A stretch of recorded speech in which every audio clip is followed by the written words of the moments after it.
Big boss Malayalam season 8 അഗ്നിപരീക്ഷ ഇപ്പോൾ top 12 കണ്ടസ്റ്റൻറ്റുകളുമായിട്ടാണ് മുന്നോട്ട് പോകുന്നത്. ഇന്നത്തെ സെഗ്മെൻറ്റിൽ പൂജ ശ്യാമിനെതിരെ സംസാരിക്കുന്നുണ്ട്. പൂജ മാത്രമല്ല, ഷിബിനെയും സംസാരിക്കുന്നുണ്ട്. ഇന്നത്തെ സെഗ്മെൻറ്റ് ചെയ്യാൻ വേണ്ടി റെനീഷ ആദ്യം വിളിക്കുന്നത് പൂജയാണ്. പൂജ ഇഷ്ടമുള്ള ഒരു വ്യക്തിയെയും ഇഷ്ടമില്ലാത്തൊരു വ്യക്തിയെയും സെലക്ട് ചെയ്യണം, എന്നിട്ട് അതിനുള്ള കാരണം പറയണം. ഇഷ്ടമില്ലാത്തതായിട്ട് പൂജ സെലക്ട് ചെയ്യുന്നത് ശ്യാമിനെയാണ്.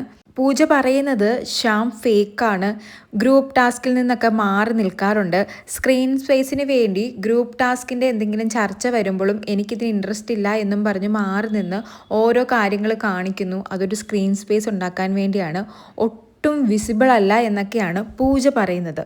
ഷിബിനെയും ശ്യാമിനെ തന്നെയാണ് സെലക്ട് ചെയ്യുന്നത്. ഷിബിനെ പറയുന്നത് ശ്യാം ഭയങ്കര വീക്കാണ്, ക്രൂക്ഡ് പ്ലെയറാണ്, ഭയങ്കര മാനിപ്പുലേഷൻ ആണെന്നൊക്കെയാണ് ഷിബിനെ പറയുന്നത്. എന്തായാലും അഗ്നിപരീക്ഷ തുടങ്ങിയ സമയത്തുള്ള ശ്യാം അല്ല ഇപ്പോൾ, ഭയങ്കര സൈലൻ്റ് ആണ്, ഗെയിമിലൊന്നും അത്ര ആക്റ്റീവായിട്ട് കാണുന്നില്ല. അതുപോലെ തന്നെ ശ്യാമിനെ പലപ്പോഴും ജഡ്ജസ് സേവ് ചെയ്യുന്നത് പോലെയും എനിക്ക് തോന്നിയിട്ടുണ്ട്. പിന്നെ ഷിബിനെ പറഞ്ഞതുപോലെ ശ്യാം ഒരു ക്രൂക്ഡ് പ്ലെയർ ആണെന്നുള്ളതിനുള്ള ഒരു ഉദാഹരണം ഇന്ന് തന്നെ ഉണ്ടായി. പൂജയുടെ അവസരം കഴിഞ്ഞ് രണ്ടാമതായി റെനീഷ വിളിച്ചത് ശ്യാമിനെയായിരുന്നു. ശ്യാം ഇഷ്ടമുള്ള വ്യക്തിയായി തിരഞ്ഞെടുത്തത് പൂജയാണ്. അത് ശ്യാമിൻ്റെ ഒരു ഗെയിമായിട്ടാണ് എനിക്ക് തോന്നിയത്. എന്തായാലും അതിൽ പൂജ വീഴുകയും ചെയ്തു.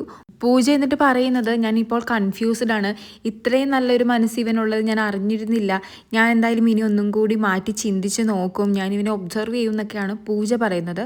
അപ്പോൾ അഖിൽമാരാരും പറയുന്നുണ്ട്, ഇതാണ് പെണ്ണുങ്ങളുടെ കുഴപ്പം, ഒരാൾ മാറ്റി പറയുമ്പോഴേക്കും അതിൽ വീഴാൻ നിൽക്കരുതെന്നൊക്കെ പറയുന്നുണ്ട്. എന്തായാലും ഇത് ശ്യാമിൻ്റെ ഒരു ഗെയിമായിട്ടാണ് എനിക്ക് തോന്നിയത്. പിന്നെ ഓരോരുത്തർക്കും സ്വന്തം ഗെയിമും സ്ട്രാറ്റജിയും എല്ലാം ഇറക്കാം, അത് അവരുടെ ഇഷ്ടം, അതാണ് ബിഗ് ബോസ്. ഇന്നത്തെ സെഗ്മെൻറ്റിൽ എന്തായാലും ശ്യാമിൻ്റെ സ്ട്രാറ്റജി പൂജയിൽ വർക്കൗട്ട് ആയതായിട്ടാണ് എനിക്ക് തോന്നിയത്. എന്തായാലും കൂടുതൽ ലൈവ് അപ്ഡേറ്റുകളുമായി വീണ്ടും വരാം.